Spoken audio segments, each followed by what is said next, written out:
16 करोड़ का है ये।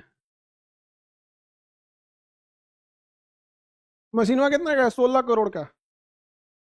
16 करोड़ की मशीन है ये।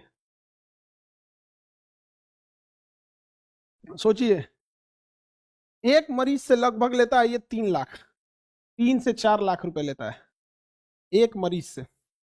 मरीज इस पे 2 मिनट से ज्यादा नहीं रहता है, 2 से 4 मिनट बस मरीज रहेगा। कितना लाख रुपया लेगा? 4 लाख। एक मरीज से कितना लाख लेगा? 4 लाख। सर ये आपके कैंसर हॉस्पिटल में लगेगा? हाँ बाबू, लगेगा ही।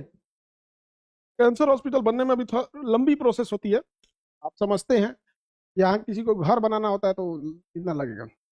देखो बाबू, हम डॉक्टर नहीं हैं, हम डॉक्टर नहीं हैं, लेकिन इतना जरूर जानते हैं, दवाइयों से रोग सही होता है, लेकिन अच्छा व्यवहार करने से रोगी सही हो जाता है। तो जो डॉक्टर और दवाइयां होंगी वो रोग को सही करेंगी, हमारा काम है रोगियों को सही करना। उसको थोड़ा सा एहसास होगा कि इस कि कमाने खाने वाली दुनिया में हॉस्पिटल में मरीजों को लगेगा कि उनका भी कोई है सुनने वाला। बहुत महंगी मशीन आती है, बाप बाप। बिजली बिल कितना लेती होगी सोचो।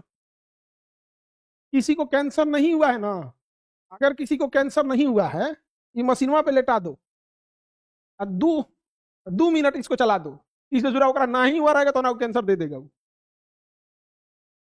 जिसको कैंसर नहीं हुआ है ना, बस ये मशीनिया पे लेटा के 2 मिनट लेटा के छोड़ दो, अच्छा चालू कर दो उसको, बस 3 राउंड मारेगा, 4 राउंड मारेगा ना, उनको जिनको नहीं हुआ है उनको दे देगा नया। सर आप इसका कितना पैसा चार्ज करेंगे? ये मशीन का जितना बिजली बिल आएगा, देखिए इस मशीन को चलाने का जितना बिजली बिल आएगा, और जो डॉक्टर रहेंगे उनकी कितनी सैलरी है, बस। जो प्रॉफिट होता है ना, प्रॉफिट, ये नहीं लेंगे, प्रॉफिट नहीं लेंगे। क्योंकि बिजली हमें भी खरीदनी है, बहुत महंगा बिजली बिल उठाता है। तुम एक प्रेस करोगे, आयरन करोगे ना, आयरन आयरन करोगे तो तुम्हारा मकान मालिक बाहर कर देगा।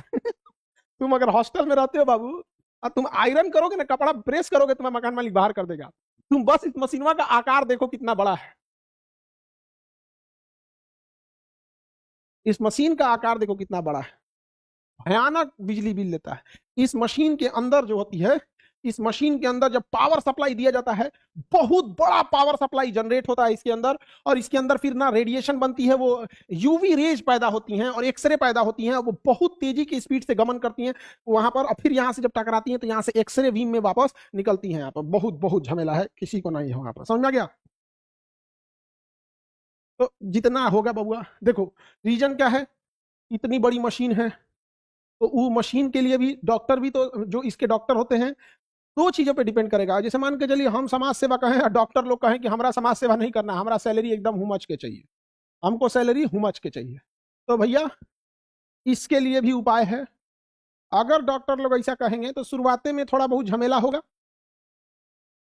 शुरुआत में झमेला होगा, फिर हम कुछ डॉक्टर को, कुछ स्टूडेंट को पकड़ेंगे जो गरीब स्टूडेंट रहेंगे, उन गरीब स्टूडेंट को कहेंगे कि तुम आओ, तुमको हम मेडिकल कॉलेज में एडमिशन कराते हैं, तुम्हें पैसा नहीं देना होगा, कुछ कुछ गरीब को, और उनको पढ़ा के और कहेंगे कि तुमको 10 साल तक हमारे यहाँ काम करना पड़ेगा, सैलरी ठीक ठाक देंगे, सैलरी ठीक ठाक देंगे, लेकिन एकदम हाउ वाला नहीं देंगे, एकदम वहां पे सैलरी एकदम फर्स्ट क्लास की, 4 व्हीलर में घूम सके इसमें, 10 साल तक अपने यहाँ रखेंगे, उसके बाद कहेंगे चल जाओ, फिर पीछे वाला आएगा, फिर पीछे वाला, लेकिन शुरुआती दौर में हमको डिपेंडेंट रहना है, बाद में हमको सब चीज सिस्टमेटिक धीरे धीरे कर देंगे, लेकिन शुरुआती दौर में थोड़ा डिपेंडेंट रहना है, समझे? हमको अगर कोई डॉक्टर सताएंगे लोग कितना दिन, 2 से 3 साल, 2026 27, 2028 से तो हमारा खुद का डॉक्टर आएगा सब, जो गया है सब,